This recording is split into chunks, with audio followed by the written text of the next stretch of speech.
Today we take a very historic action that was 45 years in the making. In a few moments, I will sign an executive order to begin eliminating the Federal Department of Education once and for all.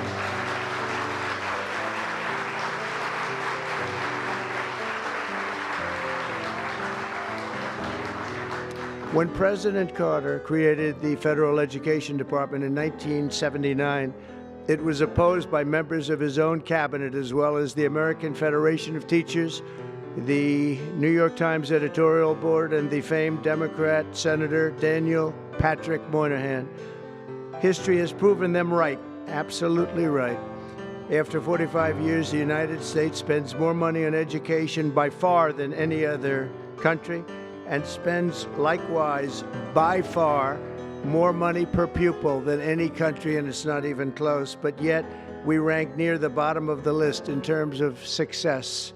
It's an amazing stat. Those are two stats you don't want. The most money spent per pupil, and you're at the bottom of the list. And that's where we are, like it or not, and we've been there for a long time.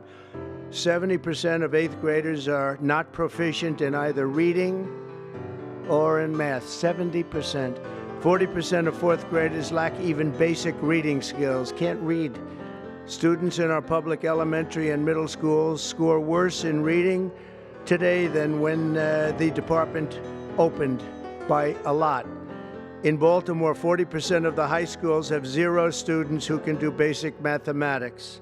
But we're going to be returning education very simply back to the states where it belongs, and this is a very popular thing to do, but much more importantly, it's a common sense thing to do, and it's going to work. Absolutely, it's going to work, and I can tell you from dealing with the governors and others in the state, they want it so badly. They want to take their children back and really teach their children individually.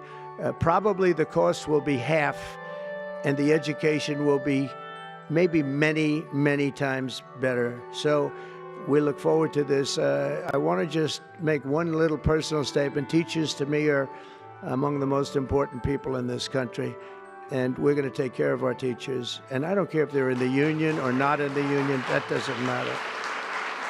But we're going to take care of our teachers, and I believe the states will take actually better care of them than they are taken care of right now. They'll work all sorts of systems and even merit systems. Those great teachers are going to be maybe a little bit better rewarded, or maybe that's the way it should be, but the states are going to make that decision. But we're going to love and cherish our teachers along with our children, and they're going to work with the parents, and they're going to work with everybody else, and it's going to be an amazing thing to watch, and it's really going to be something special, and we want to have our children well educated. We want them to love going to school. We have examples of it. Look at those beautiful, bright-eyed faces. They are so smart. They're so smart.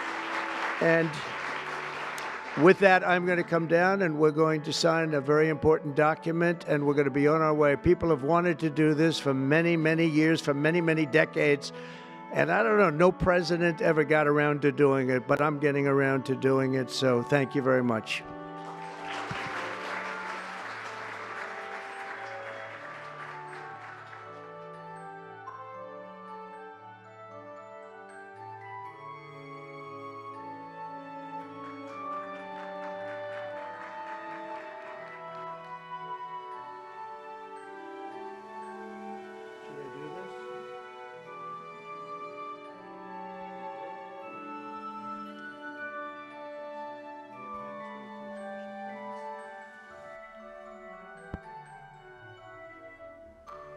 Well, I'll take this one out. I had one that was very lucky. I signed another document that turned out to be very good for the country, and I said, let's use that same pen. I don't know, is anybody superstitious? Ron, are you superstitious? Let's use that same pen.